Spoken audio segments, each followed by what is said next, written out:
Hi, this is Darren Fredrickson, founder of the Master Surveillant Training Program and author of numerous books, including The Fundamentals of Physical Surveillance. I've been doing surveillance for almost 25 years.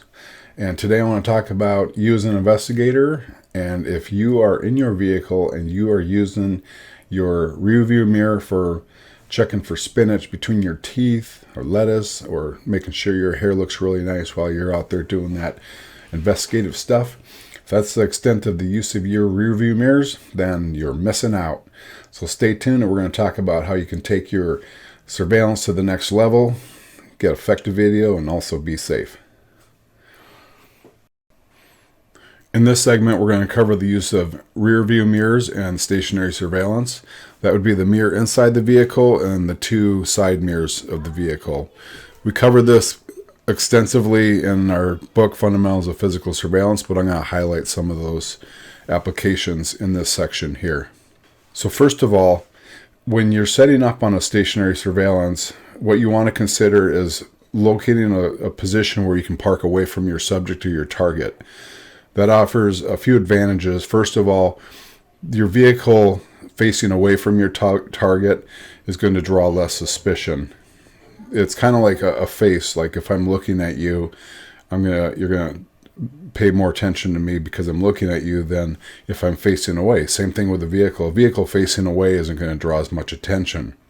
The vehicle facing away also offers you a lot more camouflaging or blockage. And what I mean here is, if you're using your side mirror, which I use extensively, I'm going to show you some examples.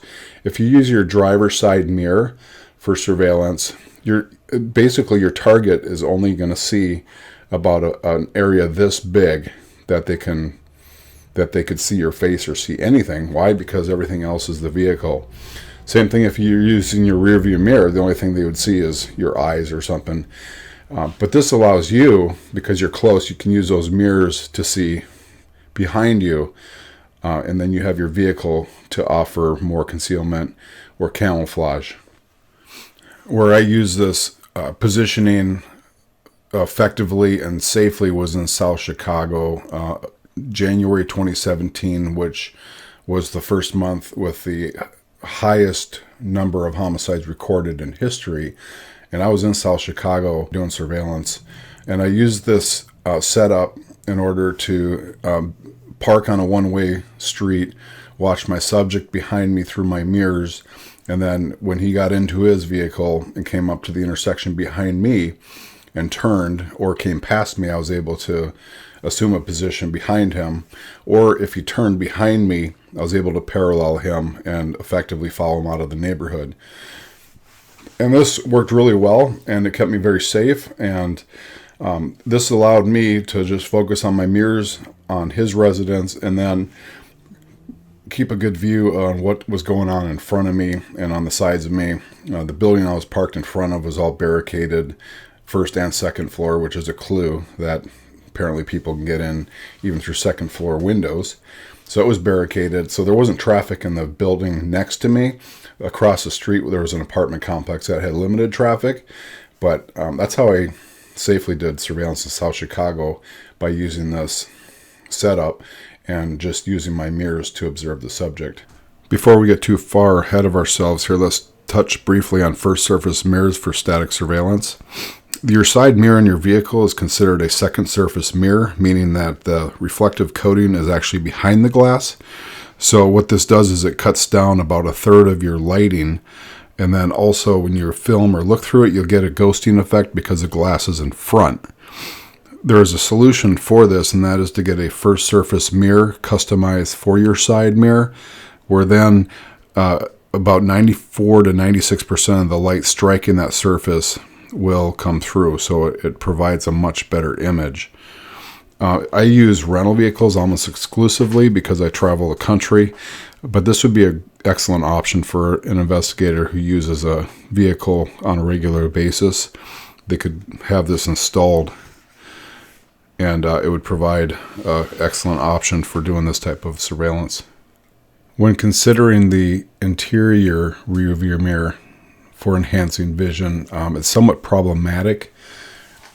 And that's due to the prismatic effect of the mirror and the way it's designed, so that it's designed for anti-glare, so that when you're driving at night, you can go from day to night position to eliminate the headlights on the vehicle behind you. Not eliminate them, but it basically causes the glass to do the reflecting.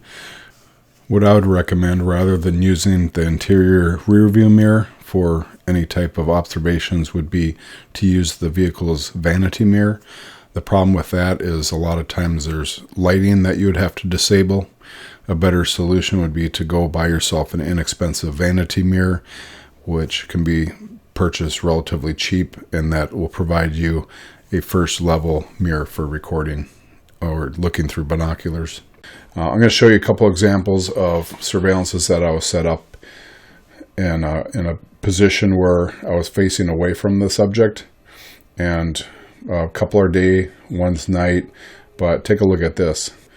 So this one here is a night position, and as you can see, I have a really good image of the subject loading something into their vehicle.